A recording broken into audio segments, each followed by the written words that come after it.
Halo Pak Heri, Halo.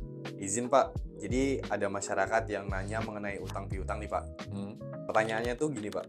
Teman saya meminjam uang, sudah 2 tahun dan sama sekali tidak mau mengembalikannya. Cuman tidak ada perjanjian hitam di atas putih. Oke. Hanya ada bukti transfer dan chat di WhatsApp. Nah, itu apakah bisa saya laporkan secara hukum Pak? Hmm. Perlu kita pahami lah ya. Jadi ada dua pihak lah di sini atau lebih. Pihak satu ini pihak pemberi pinjaman. Biasanya pihak pemberi pinjaman disebut dengan kreditur. Ada juga pihak yang diberikan pinjaman itu tadi atau pihak debitur, si pihak penerima pinjaman. Nah, jadi sebagaimana pasal 1753 KUH Perdata, dalam hal ini pihak si penerima pinjaman itu memiliki kewajiban untuk menyerahkan prestasi kepada si pihak pemberi pinjaman itu sendiri.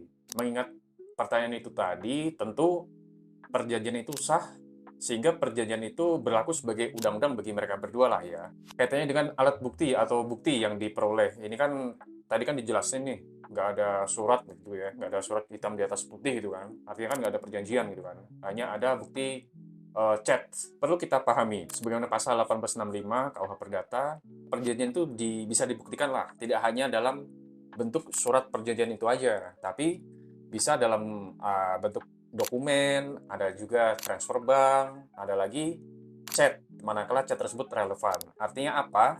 Tadi chat WA itu bisa dijadikan suatu bukti secara tidak langsung lah ya, karena di sini kita cukup hanya berfokus pada kita membuktikan nih, perjanjian ini benar-benar ada gitu loh, ini loh buktinya seperti itu. Terus terkait pertanyaan apakah bisa dilaporkan atau tidak, ada dua aspek alternatif solusi lah ya untuk melaporkan secara hukum. Kita tidak hanya berfokus pada hukum perdata saja, tentu ada aspek hukum pidana di sana. Manakala kita melaporkan melalui aspek perdata, tentu berlaku one prestasi. Sebab perjanjian itu tidak harus tertulis. Jadi, jika perjanjian telah memenuhi syarat sah suatu perjanjian, maka perjanjian tersebut dianggap benar adanya. Sebagaimana ketentuan pasal 1320 KUH Perdata. Di antaranya itu ada sepakat dan cakap. Nah, kedua ini tuh merupakan syarat subjektif. Lalu ada lagi syarat selanjutnya yaitu objek tertentu dan sebab yang halal. Nah, kedua ini merupakan syarat objektif.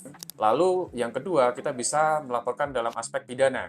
Manakala terdapat niat jahat atau mensrea dari si pelaku, tentu di sini ada pasal 372 atau pasal 378 yang dilanggar, penipuan atau penggelapan. Kita mau berfokus pada aspek pidana, pasti ada beberapa terpenuhi lah unsur pidana di sana. Jadi, dua alternatif solusi itu bisa dijadikan alternatif solusi untuk melaporkan proses secara hukum. Seperti itu ya.